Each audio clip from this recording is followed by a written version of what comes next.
আজকে কেক ডেকোরেশনের একটা ভিডিও নিয়ে চলে আসলাম। ওয়েলকাম টু আমার পাকঘর।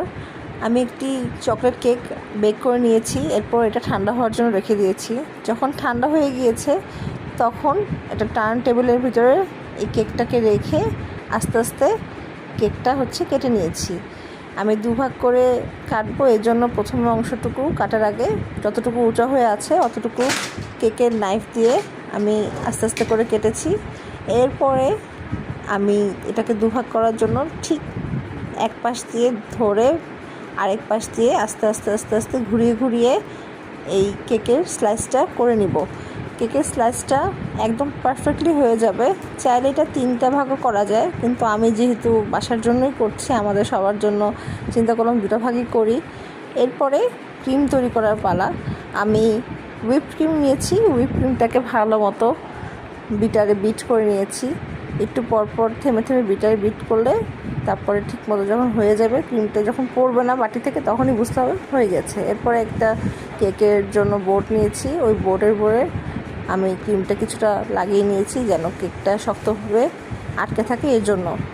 এরপরে কেকের উপরে দিয়ে দিয়েছি চিনি আর দুধের মিশ্রণ। এটা একটু একটু করে চারদিকে দিতে হবে। এটা দিলে কেকটা আরও সফট হয়, খেতে খুব ভালো লাগে। এরপরে হুইপ ক্রিম দেওয়ার পালা।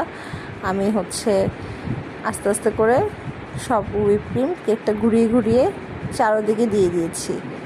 কেকটাকে প্রথম এই কোটটা দিলাম। এই কোটটা দেওয়ার পরে আরেকবার কোটিং করব। এর উপরে আবার আমি কিছু চকলেট ক্রাশ করে কেক উপর দিয়ে দিয়েছি। আর চাচ্ছিলাম সিরাপ দিতে, পরে চিন্তা করলাম সিরাপ দিব না, এটা এই থাকুক। এরপরে আবার সেকেন্ড যে পার্টটা ছিল কেকের, সেই পার্টটাও দিয়ে উপরে আবার দুধ চিনির যে মিশ্রণটা ছিল এটা গিয়ে দিয়ে দিয়েছি। এরপর আবার উপরে ক্রিমটা দিয়েছি। আমি ভ্যানিলা ক্রিমই ইউজ করেছি, চকলেট ক্রিম দিয়ে নেই ইচ্ছা করে। আসলে চাচ্ছিলাম হোয়াইট থাকুক, চকলেট ক্রিম দিলে আবার হোয়াইট ভাবটা থাকে না। এরপর ভালো মতো কোটিং করে নিচ্ছি। এভাবে কোটিং একবার করার পরে কিছুক্ষণ ফ্রিজে রেখে আমি আবার দ্বিতীয়বার কোটিং করেছি। আমি খুব আহামরি ভালো কেক বেক করতে পারি তা না, যতটুকু পারি নিজেদের জন্যই করি। এরপরে উপরে আবার চকলেট কিছু ক্রাশ করা দিয়ে দিলাম। এরপর চারদিকে আমি কিছু আর্টিফিশিয়াল ফ্লাওয়ার দিয়েছিলাম।